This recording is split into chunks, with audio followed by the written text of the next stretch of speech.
आधी रात को घर में सो रहे थे, पुलिस वाले दाखिल हुए, कोई वारंट नहीं था, लॉक नहीं किया, दरवाज़ा तोड़ के अंदर दाखिल हो गए और आंखों पर पट्टी बांध के रखा गया। एक बीवी भी अपने छोड़ के बगैर रह रही है और सबसे बढ़कर एक बच्ची जो कि अपने बाप के बगैर रह रही है। और ये बहुत छोटी है लेकिन ये बहुत इंटेलिजेंट है। ये कभी फ़ोन उठाए तो फ़ोन पे खुद ही शुरू हो जाती है डैडा डैडा।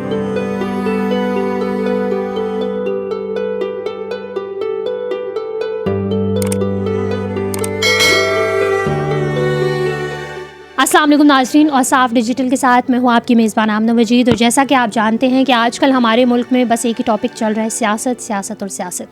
कभी पीटीएम की तो कभी तहरीक इंसाफ की।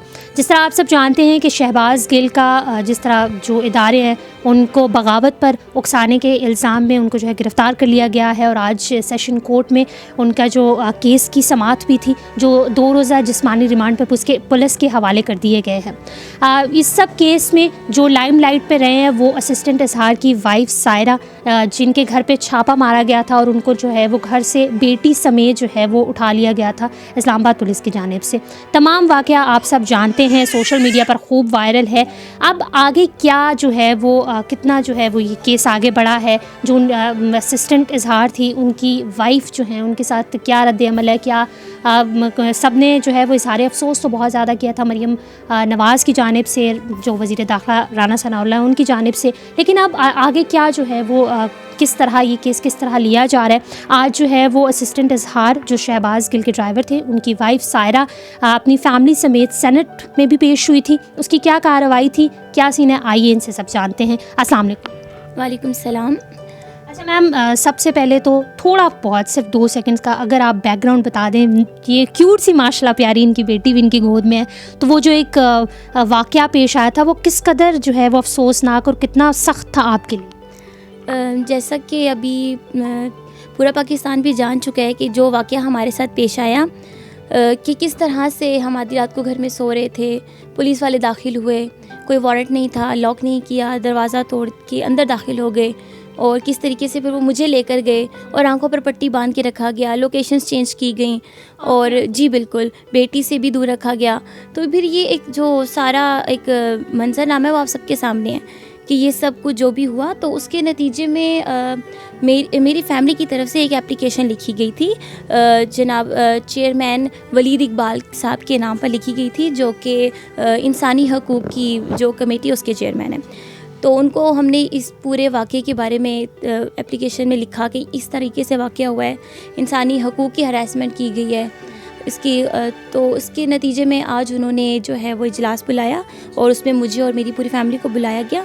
हम वहाँ पर गए और वहाँ पर हमने अपनी जो भी दरख्वास्त थी सारी वो पेश की। हमने अपना मौक़िफ़ उनके सामने रखा। वहाँ पर तमाम अपोजिशन के और हुकूमत के सेनेटर्स मौजूद थे वहाँ पर। जी बिल्कुल, वहाँ पे आईजी इस्लामाबाद पुलिस भी मौजूद थे और वज़ीर इंसानी हकूक़ भी वहाँ पर मौजूदा। और फिर वहाँ पर इस सारे वाक़े पर जब तबसरा हुआ, बात हुई, बात बढ़ी, तो उसके नतीजे में फिर कमेटी ने यही दरख्वास्त की है कि मेरी और मेरी फ़ैमिली पर जो केस किया गया है इसको विड्रॉ कर दिया जाए। जी बिल्कुल, और ये हमारे लिए फिर एक बहुत ही ज़्यादा खुशाइन बात है। और सारा आप मुझे बताओ कि आप तो बहुत अच्छी बात है कि विड्रॉ का जो है वो हो गया है सीन, लेकिन आपके जो हस्बैंड हैं, आपकी बेटी है, ये तमाम वाक़या आप पर्सनली आपके लिए कितना जो है वो कितना इंसान मायूस हो जाता है, कितना डर जाता है इस किस्म के वाक़या, स्पेशली आप लड़की हो, यंग हो, बच्ची है आपके हस्बैंड हैं और जो नाम अभी आपके हस्बैंड भी जो है वो मंजर आम से गायब हैं। तो मेरे लिए एक ये बहुत ही ज़्यादा मैं समझती हूँ तकलीफ़ वाली बात है, क्योंकि अभी जैसा कि आप जानते हैं कि अभी मेरे हस्बैंड भी मौजूद नहीं हैं। ये आप देखिए कि एक बीवी भी अपने छोड़ के बगैर रह रही है और सबसे बढ़कर एक बच्ची जो कि अपने बाप के बगैर रह रही है।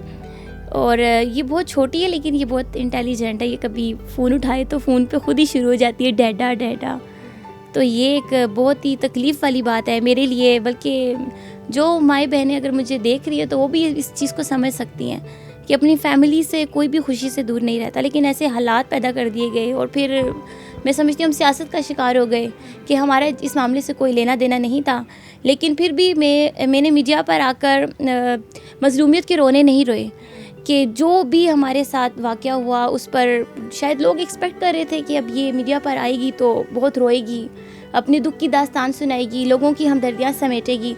लेकिन मैं सच कहूँ, ये जितना भी वाक़या हुआ इसने मुझे मजबूत किया, और मैं एक मजबूत लड़की बनकर, मैं पाकिस्तान की बेटी हूँ और हमारी पाकिस्तानी कौम का बहुत ज़्यादा जोश व जज्बा है, तो मैं एक मजबूत बेटी बनकर इस कौम के सामने आई हूँ, सिर्फ़ और सिर्फ उन लड़कियों के लिए, उन पाकिस्तानी ख़वातीन के लिए जो जुल्म व सितम का शिकार होने के बाद दब जाती हैं।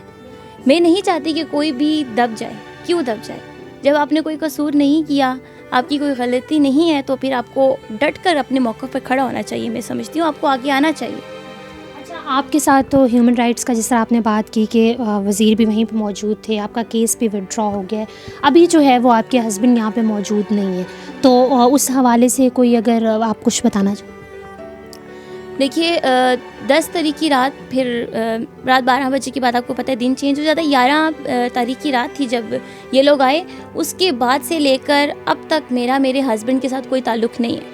और बहुत सारे लोग जो हैं वो मेरे हस्बैंड के बारे में ये कह रहे हैं आके सोशल मीडिया पर, कुछ ऐसे लोग, क्योंकि आपको पता है जहाँ पर जितने लोगों ने हमें सपोर्ट किया, हमारे साथ खड़े हुए और हमें इस सिचुएशन से बाहर निकालने में सोशल मीडिया का, हमारी आवाम का बहुत बड़ा हाथ है। लेकिन वहाँ पर कुछ ऐसे लोग भी हैं जो ये बोल रहे हैं कि इसका हस्बैंड वो गौड़ा है, वो भाग गया है, वो सामने क्यों नहीं आ रहा, अगर वो मर्द है तो वो सामने आए, वो फेस करे। बहुत से लोग उनके बारे में ऐसे कह रहे हैं। तो मैं ऐसे लोगों से ये पूछना चाहूँगी, क्या मेरा शौहर वो कोई बिजनेसमैन है या फिर वो कोई जागीरदार है? वो कौन है? वो एक आम इंसान है। आप ये देखिए कि डॉक्टर शहबाज गिल के साहब के साथ कितना जुल्म किया गया। अब तो मीडिया पे आ गया कि उनके ऊपर तशद्दुद हुआ, उनके कपड़े उतार के उनको मारा गया। आप देखें ये उनके साथ किस किस्म की ज़्यादती की गई है, हालांकि वो एक जानी पहचानी शख्सियत है हमारे मुल्क की। तो आप मुझे ये बताइए, आप सब मुझे इस बात का जवाब दें कि मेरे शौहर जो कि उनके सिर्फ एक ज़ाती मुलाजिम हैं, अगर वो उनको पकड़ लें तो वो उनके साथ क्या करेंगे? क्या कोई मुझे इस बात की गारंटी देता है कि वो उनको ज़िंदा छोड़ देंगे? एक जाने पहचाने, एक नामी गरामी इंसान के साथ वो लोग इस किस्म का जुल्म व सितम उन्होंने किया है, तो मेरे हस्बैंड का क्या होगा? मैं शुक्रिया अदा करती हूँ पूरे पाकिस्तान का कि मेरा और मेरी बेटी का तो जो मामला था वो सोशल मीडिया पर आ गया, हमें सोशल मीडिया की सपोर्ट हासिल हुई है। ऐसे सोशल मीडिया की सपोर्ट हासिल हुई है सारा। अच्छा, एक चीज़ जो बाहिम्मत खातून है ये, जो अपने हस्बैंड से काफ़ी टाइम हो गया अलहदा है, उनकी छोटी सी एक बेटी है ज़ाहिरा, वो भी अपने वालिद को जो है वो याद करती है। सारा, अब क्या जो है वो आप मीडिया से क्या डिमांड करना चाहती हैं? उन लड़कियों के लिए कोई मैसेज देना चाहें जो बहुत ज़्यादा मायूस हो जाती हैं, और ये सिचुएशन ही ऐसी बन गई है कि किसी के घर भी दाखिल हो जाना और किसी औरत को और किसी बच्ची को उठा के ले जाना। मैं सब पाकिस्तान की जो माएँ, बहनें, बेटियां मुझे देख रही हैं, मैं उन्हें यही कहना चाहूँगी कि अब वो ज़माने गुज़र चुके हैं जब औरतें जुल्म सितम बर्दाश्त करके, वो आपको पता है कि एक इमेज बनाया हुआ है कि मर्दों की भी सारी इज़्ज़त जो है ना, वो कहते हैं बस घर की एक औरत है उसके पास इज़्ज़त है, इज़्ज़त की चाबी सिर्फ औरत को दे दी गई है, ये चाबी तुम संभालो, ये चाबी तुमसे गिर गई तो इज़्ज़त चली जाएगी। ऐसा नहीं है।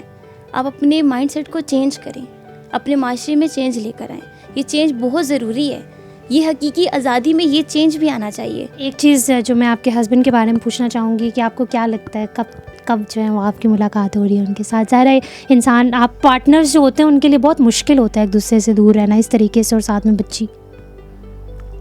मेरी यही दुआ है कि मेरे हस्बैंड से जल्द मुलाकात हो। मैं उनको देखना चाहती हूँ, मैं जानना चाहती हूँ वो कैसे हैं, वो कहाँ हैं। ये जो भी हालात पैदा हो चुके हैं वो इसके ज़िम्मेदार नहीं हैं, मैं यही कहना चाहती हूँ। नाज़रीन, आपने सायरा की बात सुनी। पुलिस का रवैया जो है वो शायद शुरू से ही ऐसा है कि अगर जिस तरीके से हस्बैंड से गलती हुई है तो उसमें उसकी फैमिली का गलती भी नहीं, मैं सिर्फ एक बताना और समझाना ये चाह रही हूँ कि अगर किसी मर्द से गलती होती है और वो अगर नहीं पकड़ा जाता तो वो उसकी फैमिली को उठा के ले जाते हैं, उसकी बीवी को उठा के ले जाते हैं, उसकी बहन को उठा के ले जाते हैं। ये कौन सा सिस्टम है जो हमारे पाकिस्तान में मुतारिफ़ करा दिया गया है और बस चले जा रहा है और ना इसको कोई पूछता है। और बाद में जब ये तमाम वाक़यात हो जाते हैं, जब मीडिया की जीनत बन जाते हैं, तो फिर बाद में मुज़म्मती बयानात भी सामने आ जाते हैं। मुझे लगता है कि ना सिर्फ हमारे सिस्टम को चेंज होना चाहिए बल्कि हमारे जो माइंड सेट्स हैं उनको भी चेंज होने की बहुत बड़ी ज़रूरत है। Thank you so very much. और साफ डिजिटल से फिल वक्त इतना ही। आमना मजीद को इजाज़त दीजिए। अल्लाह हाफ़िज़।